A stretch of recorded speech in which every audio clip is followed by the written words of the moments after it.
Te orientamos. Servicios fundados en el pasado al servicio del presente. Esta vez les presentamos la Guerra Fría, un breve resumen de 10 minutos. Esperamos que se lo disfruten y que puedan orientarse sobre este tema. La Guerra Fría fue un enfrentamiento político, económico, social, militar e informativo iniciado tras finalizar la Segunda Guerra Mundial entre el bloque occidental capitalista, liderado por los Estados Unidos, y el bloque del este, oriental comunista, liderado por la Unión Soviética. La primera fase de la Guerra Fría comenzó inmediatamente después del final de la Segunda Guerra Mundial en 1945. Estados Unidos creó la Alianza Militar de la OTAN en 1949 con el objetivo de frenar la influencia soviética en Europa. La Unión Soviética respondió a la creación de esta alianza con el establecimiento del Pacto de Varsovia en 1955. Las principales crisis de esta fase incluyeron el bloqueo de Berlín de 1948-49, la segunda fase de la Guerra Civil China, 1946 a 1949, la Guerra de Corea, 1950-1953, la crisis de Suez de 1956, la crisis de Berlín de 1961 y la crisis de los misiles cubanos de 1962.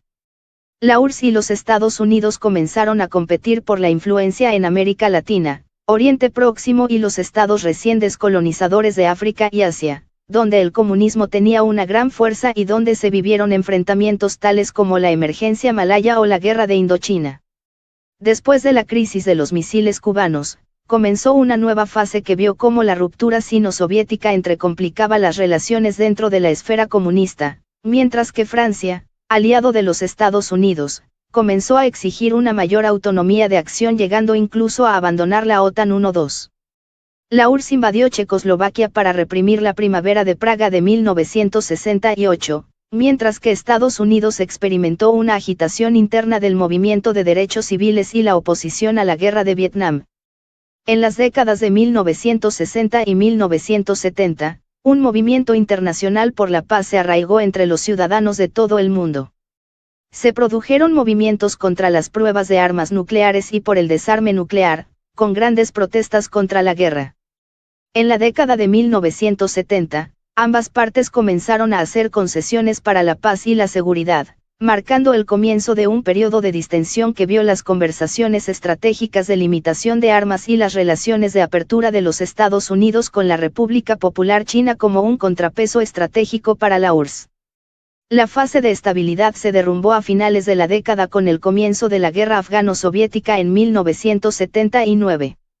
La década de 1980 fue otro periodo de tensión elevada.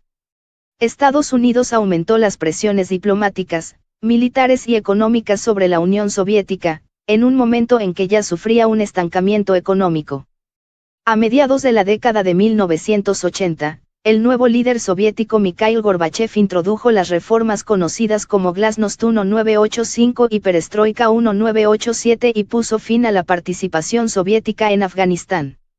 Las presiones por la soberanía nacional se fortalecieron en Europa del Este, y Gorbachev se negó a apoyar militarmente a sus gobiernos por más tiempo en la llamada Doctrina Sinatra. El resultado en 1989 fue una ola de revoluciones que, con la excepción de Rumanía, derrocó pacíficamente a todos los gobiernos comunistas de Europa Central y Oriental. El propio Partido Comunista de la Unión Soviética perdió el control del territorio y fue prohibido luego de un intento fallido de golpe de Estado en agosto de 1991 contra el gobierno anticomunista de Boris Yeltsin. Esto a su vez condujo a la disolución formal de la URSS en diciembre de 1991, la declaración de independencia de sus repúblicas constituyentes y el colapso de los gobiernos comunistas en gran parte de África y Asia. A fines de la Segunda Guerra Mundial, el escritor inglés George Orwell usó «Guerra Fría» como un término general en su ensayo You and the Atomic Bomb, en español, La bomba atómica y tú, publicado el 19 de octubre de 1945 en el periódico británico Tribune. En un mundo amenazado por la guerra nuclear, Orwell se refirió a las predicciones de James Burnham de un mundo polarizado y escribió: sin embargo, mirando al mundo en su conjunto, desde hace ya muchas décadas la deriva es no hacia la anarquía, sino hacia el restablecimiento de la esclavitud, la teoría de James Burnham ha sido discutida ampliamente, pero pocos se han parado a sopesar sus implicaciones ideológicas, esto es, el tipo de visión del mundo, el tipo de creencias y la estructura social que es probable que se imponga en un estado inconquistable y en constante situación de guerra fría con sus vecinos. El mismo Orwell escribió en el The Observer del 10 de marzo de 1946 que, después de la conferencia de Moscú en diciembre pasado, Rusia comenzó a hacer una guerra fría contra Reino Unido y el Imperio Británico.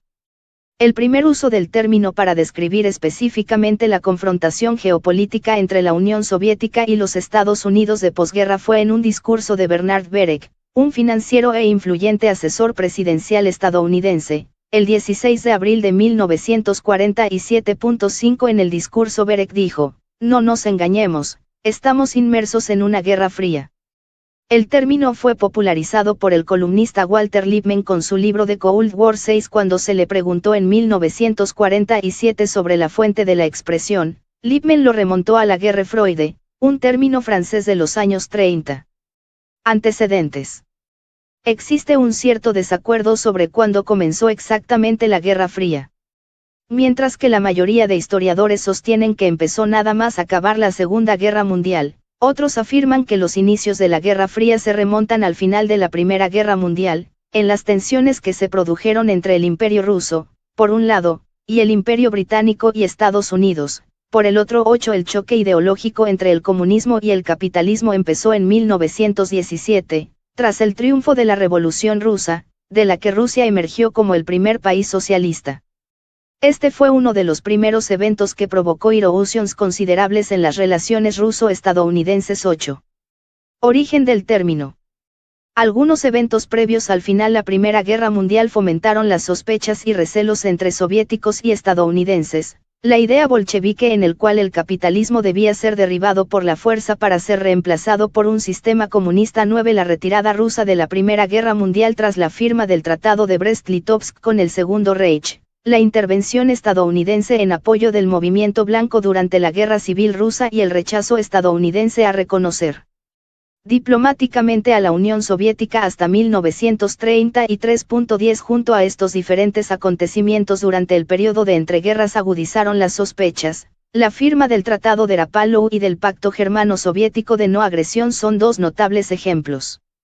Durante las espatas finales de la Segunda Guerra Mundial, los soviéticos comienzan a sospechar de que británicos y estadounidenses, quienes habían optado por dejar a los rusos el grueso del esfuerzo bélico, forjarían una unión contra los soviéticos, operación impensable, una vez que la guerra estuviera decidida a favor de los aliados, para forzar a la Unión Soviética a firmar un tratado de paz ventajoso para los intereses occidentales. Estas sospechas minaron las relaciones entre los aliados durante la fase final de la contienda. Los aliados no estaban de acuerdo en cómo deberían dibujarse las fronteras europeas tras la guerra. El modelo estadounidense de estabilidad se basaba en la instauración de gobiernos y mercados económicos parecidos al estadounidense, capitalista, y la creencia de que los países así gobernados acudirían a organizaciones internacionales, como la recién creada ONU, para arreglar sus diferencias. Sin embargo, los soviéticos creían que la estabilidad habría de basarse en la integridad de las propias fronteras de la Unión Soviética. Este razonamiento nace de la experiencia histórica de los rusos, que habían sido invadidos desde el oeste durante los últimos 150 años.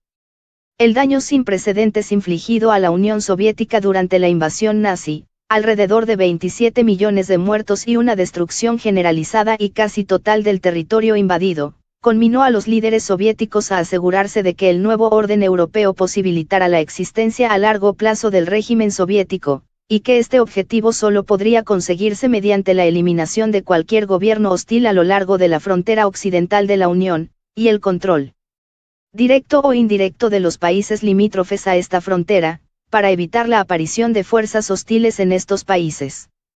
Véanse también, Conferencia de Teherán, Conferencia de Yalte y Conferencia de Potsdam. Durante la Conferencia de Yalte, en febrero de 1945, los aliados trataron de crear un marco sobre el que trabajar en la reconstrucción de la Europa de la posguerra, pero no se llegó a ningún consenso. Tras el fin de la Segunda Guerra Mundial en Europa, los soviéticos ocuparon de facto las zonas de la Europa del Este que habían defendido, mientras que las fuerzas estadounidenses y sus aliados se mantenían en la Europa occidental. En el caso de la Alemania ocupada, se crearon las zonas de ocupación aliada en Alemania y una difusa organización cuatripartita compartida con franceses y británicos. Para el mantenimiento de la paz mundial, los aliados crearon las Naciones Unidas, pero su capacidad de actuación estaba limitada por el Consejo de Seguridad, en el que las potencias victoriosas de la Segunda Guerra Mundial se aseguraron el poder de vetar aquellas acciones contrarias a sus intereses. La ONU se convirtió así durante sus primeros años en un foro donde las potencias se enzarzaban en luchas retóricas, y que los soviéticos utilizaban con fines propagandísticos.